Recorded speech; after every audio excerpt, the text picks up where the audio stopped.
Sir बाबा तो मंच से बोलते बोले कि अरे हम ढोंगी हिंदू राष्ट्र है, बनाएंगे, ढोंगी हिंदू राष्ट्र है, बनाएंगे। ढोंगी तुम है। क्या कर लोगे? हिंदू राष्ट्र नहीं बनाएंगे तो क्या कर लोगे? एक वीडियो हिंदू राष्ट्र बनाएंगे, एक हिंदू वीडियो राष्ट्र बनाएंगे, क्या कर लोगे? एक वीडियो मैंने उनका देखा था, तो वो जो है वो किसी का फेसबुक अकाउंट किसी पत्रकार का देख करके वो बता रहे थे ऐसा ऐसा है। अभी एक छोटा सा वीडियो को ठीक है, वो कहीं रहे विदेश में रहे तो उसको कैसे पता रहेगा कि ये जमीन पर जिस वर्ग की वो बात महलों से बैठ करके करते हैं उसकी जमीन पर लड़ाई चंद्रशेखर आजाद लड़ रहे हैं। ना जाने कोई फर्क नहीं पड़ता, ऐसे छोटे मोटे लोग अगर चंद्रशेखर आजाद को ना भी जाने तो फर्क नहीं पड़ता। क्या करना चाहेंगे जनता? क्या नाम है सर आपका? मेरा नाम विनोद यादव अम्बेडकर है और मैं भीम आर्मी का एक छोटा सा कार्यकर्ता हूँ। आज़ाद समाज पार्टी का मध्य प्रदेश का प्रदेश महासचिव हूँ और पार्टी ने मुझे यहाँ सांवेर विधानसभा से प्रत्याशी घोषित किया है 2023 का जो विधानसभा का आम चुनाव है उसके लिए। सर जिस तरह देखा जाए तो आज सांवेर में एक आम सभा है संविधान बचाओ यात्रा जी, जो कि मऊ से शुरू होगी रोड शो के दौरान, और आम सभा यहाँ पर चंद्रशेखर रावण जी संबोधित करेंगे। जी क्या कहना चाहेंगे? देखिए, इस देश के संविधान को समय समय पर जो है वो संशोधन के माध्यम से बदलने का प्रयास किया। जब से इस देश के संविधान को लागू होने से पहले जब भारत का संविधान लिख करके कंप्लीट हुआ तो उस समय कांग्रेस की सरकार थी। उस समय से लेकर के आज तक 200 से ज़्यादा संशोधन भारत के संविधान में कर दिए और समय समय पर इस देश के जो आम नागरिक है, इस देश का अंतिम व्यक्ति जो भारत के संविधान से अपने आप को सुरक्षित और स्वतंत्र महसूस करता है, उस संविधान में हमेशा संशोधन किए गए ताकि इस देश का जो शिक्षा से दूर रहा तबका है वो हमेशा से वंचित रहा है, पिछड़ा रहा है, उसके साथ में तमाम प्रकार की परेशानियां रही हैं, उसका शोषण होते रहा है, वो लोग इस देश के संविधान को पढ़े ना उससे पहले ये लोग संविधान को बदलने की बात कर रहे हैं। अभी कुछ दिन पहले हमारे प्रधानमंत्री नरेंद्र मोदी के आर्थिक सलाहकार ने एक स्टेटमेंट जारी किया था कि भाई देश के संविधान को बदल देना चाहिए 2047 तक। लेकिन मैं उनसे कहना चाहता हूँ, और ये यात्रा भी उसी लिए है कि इस देश के मनोवादी लोग जो इस बारे में सोच रहे हैं कि भाई भारत के संविधान को बदल देना चाहिए, तो उनको ये जवाब है चंद्रशेखर आज़ाद साहब की ओर से और संविधान बचाओ यात्रा की ओर से कि इस देश के संविधान के रक्षक जो बाबा साहब अम्बेडकर कह करके गए कि मेरे बच्चों में इस कारवां को बड़ी मुसीबत से यहाँ तक लेकर के आया हूँ, इसे आगे ना ले जा सको तो कोई बात नहीं, लेकिन इसको पीछे भी मत जाने देना।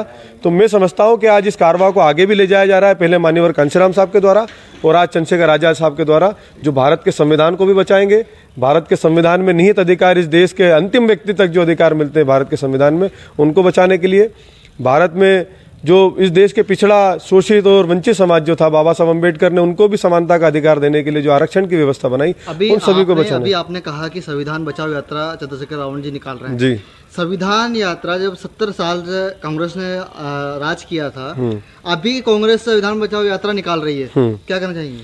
देखो, कांग्रेस तो जैसे मान्यवर कांशीराम साहब ने कहा कि एक सांप नाथ है तो एक नागनाथ है, एक स्लो पॉइजन है।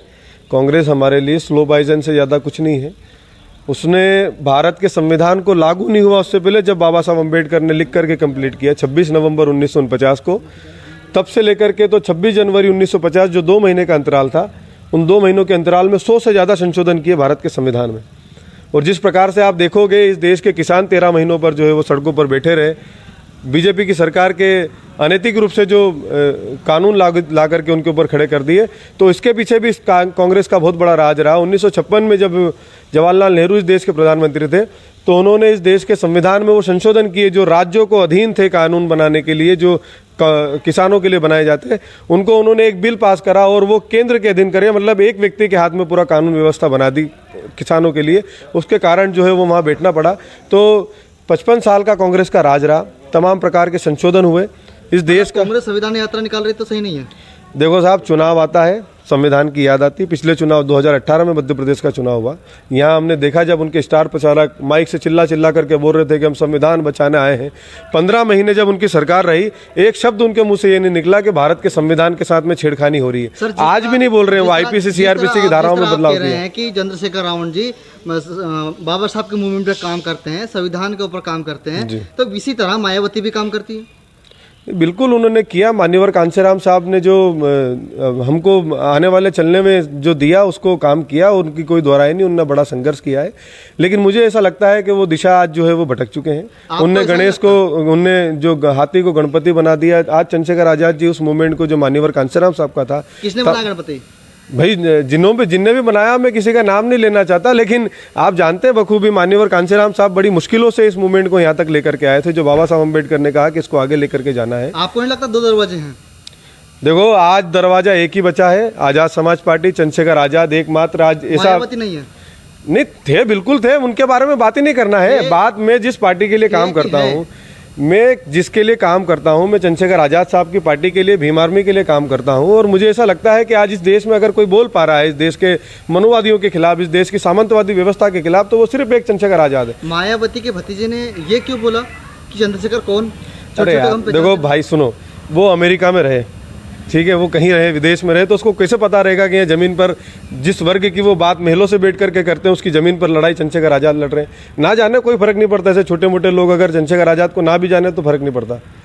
क्या कहना चाहेंगे जनता को? जनता से सिर्फ एक निवेदन है साहब, कि देश के संविधान में जैसे मैं बोल रहा हूँ ना, ये अधिकार भी भारत के संविधान ने दिए। बाबा साहब अम्बेडकर ने हमें मौलिक अधिकारों में अधिकार दिए, right to speech, right to freedom, right to expression, ठीक है। ये तमाम प्रकार के अधिकार हमें तब मिले जब भारत का संविधान था। उससे पहले हमारे पूर्वजों के हालात अगर हम देखेंगे तो हमारे पूर्वज जो है वो गोबर उठाते थे, मरा हुआ पशु उठाते थे, नालियाँ साफ करते थे, और तमाम प्रकार की वो सारे शोषण उत्पीड़न उन्होंने झेले। आज वर्तमान में सम्मान के साथ में, जैसे मैं भी आज पढ़ा लिखा व्यक्ति हूँ, तो मैं सम्मान से बोल रहा हूँ, मुझे आज कोई दबाव नहीं बना सकता कि मैं भारत में कोई ऐसा गंदा काम करूँ जो हमारे पूर्वजों ने किया। तो तमाम प्रकार के अधिकार आज भारत का संविधान हमें देता है। तो मैं तो सिर्फ मेरे देश की इस जनता से, मध्य प्रदेश की सांवेर की जनता से सिर्फ एक निवेदन करना चाहता हूँ कि संविधान है तो आप हो, अगर संविधान आप नहीं है भाजपा से क्यों नाराज हो आप? भाई, भाजपा से नाराज होने का सिर्फ एक कारण नहीं है, 1000 कारण है। क्योंकि इस देश में वो हिंदू राष्ट्र बनाना चाहते हैं, और मैं अपने आप को नहीं मानता कि तकलीफ क्या है हिंदू राष्ट्र बनने में आपको? देखो, हिंदू राष्ट्र अगर बनता है मेरे भाई, तो मैं समझता हूँ कि जो तकलीफ यही है ना कि मेरे पूर्वजों की जो परेशानियां थी वो फिर से उपज जाएगी। मेरे आने वाली पीढ़ी आज उसकी शिक्षा को खत्म कर दिया। 1 लाख स्कूलों को बीजेपी ने बंद कर दिया है, तमाम स्कूलों को बंद कर खोल दिया, सीएम राइज स्कूल खोल दिया है। उसके बाद में बोल रहे हैं हम एलईडी पर पढ़ाएंगे। हमारे लोगों के पास में, बेचारों के पास खाने को पैसा नहीं, बताओ वो एलईडी पर, लैपटॉप पर, टेबलेट पर कैसे पढ़ेंगे? सबसे महत्वपूर्ण चीज़ अगर बाबा साहब अम्बेडकर ने हमें दी भारत के संविधान में, तो वो शिक्षा है। उस शिक्षा को ध्वस्त किया जा रहा है। मध्य प्रदेश की बात आपको बताता हूँ मैं, यहाँ पर 8वीं तक फ्री। राष्ट्र बनाते क्या कर लेंगे? नहीं, ये हिंदू राष्ट्र बनाते क्या कर लेंगे आप? हिंदू राष्ट्र हम बनने नहीं देंगे इस देश में। ये सेकुलर देश है। हम इस देश में जो हमसे बन पड़ेगा, मतलब ये जान के आहुति भी देना पड़े संविधान को बचाने के लिए, और इस देश को सेकुलरिज्म को देने के लिए, तो हम अपनी आहुति भी देने को तैयार है। भीम आर्मी के नौजवान बड़े ताकतवर हैं और बड़े अच्छे तरीके से, कई लोग कहते हैं हम लोगों को कि भीम आर्मी के लोग भीम आर्मी है, लेकिन नहीं, हमने केडर पढ़ा है मान्यवर कांशीराम साहब का, तमाम प्रकार की चीज़ें सीखी है। बाबा साहब अम्बेडकर के कई वॉल्यूम पढ़े हैं, तो समझते हैं कि बाबा साहब अम्बेडकर, हमारे तमाम महापुरुष जो इस देश में पैदा हुए, उन्होंने किस प्रकार से इस देश को, प्रदेश सरकार उनकी है, केंद्र में उनकी है, थोड़ा देखो, सरकार उनकी है, और बड़ी गलती हुई है इस देश के और मध्य प्रदेश के लोगों से। लेकिन अभी बता रहे हैं सड़कों पर आपको, आप भोपाल में 12 फरवरी को शायद आपने कवर किया होगा, तो शायद भीम आर्मी के लोगों ने, आजाद समाज पार्टी के लोगों ने और मध्य प्रदेश के लोगों ने पूरे विश्व को बताया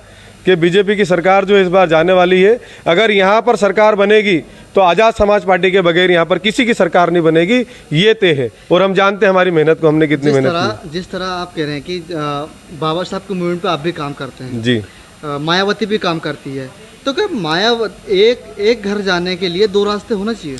देखो, रास्ता वही था, लेकिन क्या समस्या रही है, कभी एक होंगे वो चंद्रशेखर आजाद साहब ऊपर की लीडरशिप जाने की, और जिनको घमंड है शायद वो अगर थोड़ा सा झुकना चाहे अपने लोगों के बीच में। मायावती घमंडी है? हाँ, हो सकता है। अगर ऐसा होता तो 3-3 बार जो व्यक्ति लेटर लिख करके कह रहा है कि साहब आप मुझे अपने साथ सम्मिलित कर लो, साहब चंद्रशेखर आजाद जी, तो उनको बुला नहीं लेते? बातें करते हैं मंचों से बड़ी बड़ी, लेकिन हकीकत में जो बात है, तो मायावती को बुआ जी बताते अपनी, तो बुआ जी हैं, बिल्कुल है, हम लोगों की बहन जी हैं, और ये हमारा नाता रिश्ता वो खून का है, उसमें कोई दो राय नहीं है। तो भतीजे में कैसी नाराजगी फिर होती है ना, घर में लोग लड़ पड़ते हैं, भाई भाई सालों बात नहीं करते, जीवन भर भूल जाते हैं एक दूसरे को, तो ये कोई बड़ी बात नहीं है। और जिनको घमंड आ गया महलों का, वो आदमी झोपड़ी वाला जो व्यक्ति समाज के लिए मेहनत कर रहा है, उसके लिए क्या उनको तकलीफ आएगी? तो अपील यही है कि भारत के संविधान को बचाना सिर्फ एकमात्र अपील है, ना वोट की राजनीति करना है, ना किसी और चीज की राजनीति करना है। भारत का संविधान सुरक्षित है, आप सुरक्षित हो, और इस देश में अगर संविधान को बचाना है तो ये सांपनाथ और नागनाथ बीजेपी और कांग्रेस को बिठा करके इस देश में स्वतंत्र नेतृत्व को जो है वो इस देश की सत्ता को सौंपना पड़ेगा। हिंदू राष्ट्र में तकलीफ रहेगी? क्यों बिल्कुल रहेगी साहब। अगर हम लोगों को ये कहे कि तू मरा हुआ पशु उठा करके फेंकेगा, कोई टट्टी साफ करेगा, ये काम हम लोगों को कहे जाएंगे तो हमें तकलीफ होगी। हमने देखा ना, हमने देखा हम लोगों की शिक्षा पर बैन था या मनुस्मृति का कानून था, तो मैं समझता हूं कि मैं शिक्षित हुआ तब जाकर के आपके सामने बोल पा रहा हूं। अगर मैं हिंदू राष्ट्र में तो मुझे मौका भी नहीं दिया जाएगा। मनुस्मृति आज देखो कई सारे कॉलेज यूनिवर्सिटी में मनुस्मृति को पढ़ाया जा रहा है। आप सोचो वो मनुस्मृति जब पढ़ेगा उसके बच्चे में कितना दिमाग में गोबर भर जाएगा। दिमाग में जो बच्चा उसको पढ़ेगा वो भले कितना भी अच्छा टैलेंटेड बच्चा हो, उसके दिमाग में ऐसी चीज़ें डाल दी जाएगी जिससे वो बच्चा जो है हम लोगों से घृणा करने लगेगा। और जाति व्यवस्था जो चरम पर थी उस समय जब भारत का संविधान ने था, उसको फिर से लागू कर दिया जाएगा। अब बाबा साहब अम्बेडकर ने जो अधिकार दिए हैं उन सबको खत्म कर दिया जाएगा। तो साहब हम तो किसी के सामने, हमारे पूर्वजों ने तो सामने किसी की आंख भी उठा करके नहीं देख पाए। सर बाबा तो मंच से बोलते बोले अरे ढोंगी है, ढोंगी है, ढोंगी है, क्या कर लोगे? ढोंगी है। एक वीडियो राष्ट्र बनाएंगे, एक वीडियो राष्ट्र बनाएंगे, क्या कर लोगे? एक वीडियो मैंने उनका देखा था, तो वो जो है वो किसी का फेसबुक अकाउंट किसी पत्रकार का देख करके वो बता रहे थे ऐसा ऐसा है। अभी एक छोटा सा वीडियो कोई लव को लेकर के एक व्यक्ति बोल रहा था राजस्थान का, तो देख लिया वो झूठे ढोंगी लोग हैं, पाखंडी लोग हैं। देश के जनता को, भोली वाली जनता को जो किसी में आस्था रखती है, मैं किसी की आस्था को ठेस नहीं पहुंचाना चाहता हूँ, लेकिन उनके परिवर्तन के बाद बाबा का क्या होगा? परिवर्तन के बाद देखो क्या है कि जो अंधविश्वास देखो, बाबा साहब अम्बेडकर ने हमें अधिकार दिया कि आप अंधविश्वास पाखंडवाद के खिलाफ बोल सकते हो, कार्रवाई कर सकते हो। तो जब हमारी सत्ता होगी तो ऐसे अंधविश्वासी पाखंडवादी जो आस्था रखते हैं भगवान में, किसी में भी XYZ, अगर उन लोगों को किसी भी प्रकार से अंधविश्वास और पाखंडवाद की ओर बढ़ावा करेंगे तो उनको सबक सिखाएंगे, भले फिर वो कोई भी हो।